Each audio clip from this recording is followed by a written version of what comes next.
S&P 500이 14% 정도 상승하는 동안 이 XOP ETF 2019년 9월 이후 최고 수준에 가까워지면서 무려 62%나 상승을 했습니다.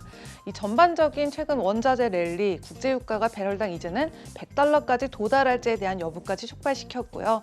이는 2014년 말에 석유 폭락 이후 이전으로는 볼 수 없었던 수준으로 이제는 75달러 선에 가까워지고 있는 요즘입니다. 그래서 오늘은 국제유가 상승과 관련된 기업 3곳을 살펴보도록 하겠습니다. 네, 첫 번째는 이오지 리소시스입니다. 1985년에 설립된 이 기업, 이 주요 생산 지역은요, 미국의 뉴멕시코와 텍사스뿐만 아니라 영국, 중국 인민공화국, 캐나다 등에 이르기까지 원유와 천연가스를 다루고 있고요.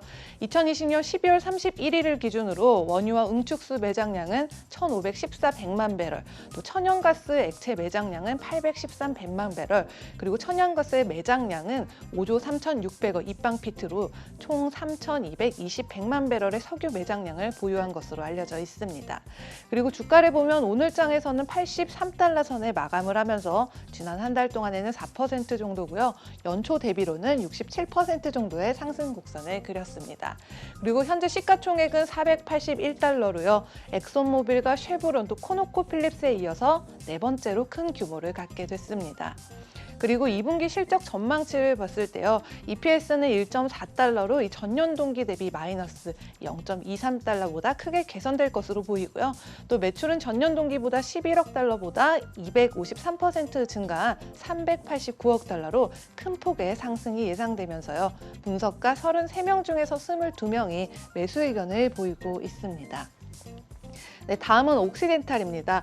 이 폐기름 분지에서 가장 큰 이 석유와 천연가스 생산 기업 중 하나로요. 그러니까 이 텍사스 서부와 뉴멕시코 남동부에 걸쳐 있는 이 지역에서 미국 내 석유 생산량의 30%를 차지하고 있다고 볼 수 있는데요.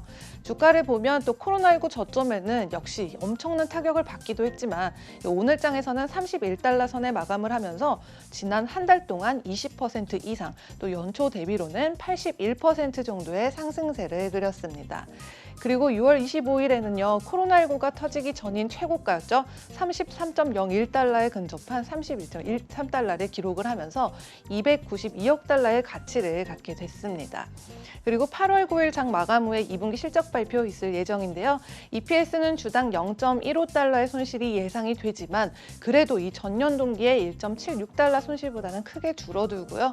또 매출은 원유 수요 증가에 힘을 입어서 이 전년 대비 87% 증가한 54억 7천만 달러를 예상을 하고 있고 분석가 25명 중에서 10명이 매수, 또 13명은 중립 의견을 보이고 있습니다. 네, 그리고 마지막은 이 시가총액 136억 달러에 달하고 있죠. 이 콘티넨탈 리소시스입니다. 이 기업의 시추 지역 구성을 보면요. 북부와 남부 또 동부 지역으로 나뉘어져 있는데요.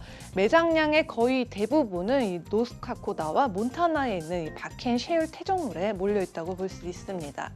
그리고 8월 10일장 마감 후에 실적 발표 예정돼 있는데요.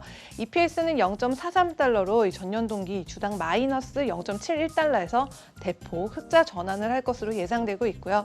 매출은 전년 동기 대비 500% 증가한 10억 6천만 달러 예상하고 있습니다. 그리고 주가는 전장 대비 2.5% 상승한 38달러 선에 마감을 했고요. 지난주 말에는 또 39.37달러로 2019년 9월달 이후로 최고치를 경신하기도 했습니다. 그래서 이 지난 한 달 동안 17% 정도 또 연초 대비로는 133% 상승세를 보였습니다. 지금까지 글로벌 금융시장 신쿵 브리핑 펄스였습니다.